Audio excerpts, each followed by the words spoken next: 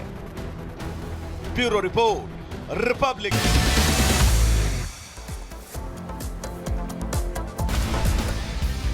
दक्षिणी लेबनान पर इजराइल का हवाई हमला, मीस एल जबल शहर में एयर स्ट्राइक, हिजबुल्लाह की संपत्तियों को बनाया टारगेट। लेबनान में 2 दिन में हजारों धमाके पेजों के बाद अब इलेक्ट्रॉनिक गैजेट्स में भी धमाका। सीरिया में लगातार 2 दिन से धमाके हो रहे हैं। लेबनान सीरियल धमाकों में अब तक 32 लोगों की मौत हुई, हजारों लोग घायल हुए। वॉकी टॉकी, सोलर पैनल में भी धमाके हुए। लेबनान के बेरूत में हुए धमाके में सीसीटीवी फुटेज भी सामने आया। मोबाइल की दुकान में काम करते वक्त अचानक से फटा पेज और धमाके में दोनों कारीगर बाल बाल बचे। लेबनान में शव की अंतिम विदाई के दौरान फटा वॉकी टॉकी, धमाके के बाद सड़क पर गिरा शख्स, हादसे का वीडियो आया सामने। लेबनान में कार के अंदर लगे वायरलेस सिस्टम में धमाका, धमाके के बाद कार में लग गई आग और कार पूरी तरह से जलकर खाक हो गई। लेबनान में कार के वायरलेस सिस्टम में अचानक से धमाका हुआ, धमाके के बाद कार की सीट समेत कई उपकरण जले, बुरी तरह से क्षतिग्रस्त हुई कार। लेबनान के बेरूत में हॉस्पिटल की पार्किंग में भी विस्फोट और यहां पर बम को किया गया डिफ्यूज, लोगों ने ली राहत की सांस। बेरूत में गाड़ियों के साथ साथ घरों में लगे उपकरणों में भी धमाके हुए, कई लोगों के घायल होने की खबर, घरों से निकलता दिखा काला धुआं। हिजबुल्लाह के सभी उपकरणों में लेबनान में हो रहे नष्ट और पेजो वॉकी टॉकी के अलावा फिंगरप्रिंट्स डिवाइसेस और ऊर्जा सिस्टम और रेडियो जैसे उपकरणों में भी विस्फोट हो रहे हैं। आज होगी वक्फ बिल पर जेपीसी की बैठक, सुबह 11 बजे संसद भवन में वक्फ बिल पर चर्चा होगी। वक्फ बिल को लेकर मुस्लिम समाज के प्रतिनिधि देंगे सुझाव, पटना कॉलेज के वीसी इसमें शामिल होंगे। एक देश एक चुनाव प्रस्ताव कैबिनेट से मंजूर, शीतकालीन सत्र में बिल लाएगी सरकार, 2029 में एक साथ हो सकते हैं चुनाव। वन नेशन वन इलेक्शन का 32 दलों ने किया समर्थन, पीएम मोदी ने कहा एक चुनाव लोकतंत्र को मजबूत बनाने वाला कदम। एक देश एक चुनाव पर विपक्षी दलों से बात करने के लिए 3 मंत्रियों को सौंपी गई जिम्मेदारी, राजनाथ सिंह, अर्जुन राम मेघवाल और किरण रिजिजू करेंगे चर्चा। एक देश एक चुनाव पर बोले बीजेपी सांसद मनोज तिवारी और कहा कि विकास की गति बढ़ाने के लिए एक देश एक चुनाव काफी ज्यादा महत्वपूर्ण है। आज जम्मू कश्मीर दौरे पर रहेंगे पीएम मोदी, श्रीनगर में रैली को करेंगे संबोधित, 30,000 से ज्यादा पार्टी कार्यकर्ता होंगे शामिल। जम्मू के कटरा भी जाएंगे पीएम मोदी, स्पोर्ट्स स्टेडियम में संबोधन अपना देंगे। हरियाणा विधानसभा चुनाव के लिए बीजेपी आज जारी करेगी घोषणा पत्र, जेपी नड्डा और मुख्यमंत्री नायब सिंह सैनी लॉन्च करेंगे संकल्प पत्र। सीएम नायब सिंह सैनी का कांग्रेस पार्टी पर निशाना, का कांग्रेस ने जातिवाद को बढ़ाया और देश को कमजोर करने का किया काम। आज अयोध्या दौरे पर रहेंगे सीएम योगी आदित्यनाथ, मलकीपुर विधानसभा क्षेत्र में जनसभा को संबोधित करेंगे। सीएम योगी आदित्यनाथ मिल्कीपुर को 1000 करोड़ की परियोजनाओं की सौगात देंगे। 3 महीने के अंदर दूसरी बार उनका यह दौरा, कई मायनों में खास, 3 महीने के अंदर दूसरी बार देंगे विकास का बड़ा तोहफा। 21 सितंबर को मुख्यमंत्री पद की शपथ लेंगी आतिशी, एलजी ने केजरीवाल का इस्तीफा राष्ट्रपति को भेजा। 1 हफ्ते में सरकारी आवास छोड़ेंगे केजरीवाल। और 21 सितंबर से लेकर 23 सितंबर तक अमेरिका के दौरे पर रहेंगे प्रधानमंत्री मोदी। क्वाड शिखर सम्मेलन में शामिल होंगे और राष्ट्रपति जो बाइडेन भी इस मीटिंग में अपनी मेजबानी करते हुए नजर आएंगे। प्रधानमंत्री नरेंद्र मोदी न्यूयॉर्क में संयुक्त राष्ट्र महासभा को संबोधित करेंगे। यात्रा के दौरान पीएम कई नेताओं के साथ करेंगे द्विपक्षीय बैठक। पीएम मोदी के दौरे को लेकर व्हाइट हाउस से बयान जारी। राष्ट्रपति बाइडेन के साथ पीएम मोदी की बैठक होगी और यहां पर द्विपक्षीय संबंधों को मजबूत करने पर भी चर्चा होगी। कर्नाटक के पूर्व सीएम जगन मोहन रेड्डी पर सीएम चंद्रबाबू नायडू का गंभीर आरोप। तिरुमाला के प्रसाद में मिलावट का आरोप लगाया और कहा घी की जगह जानवरों की चर्बी का हो रहा था इस्तेमाल।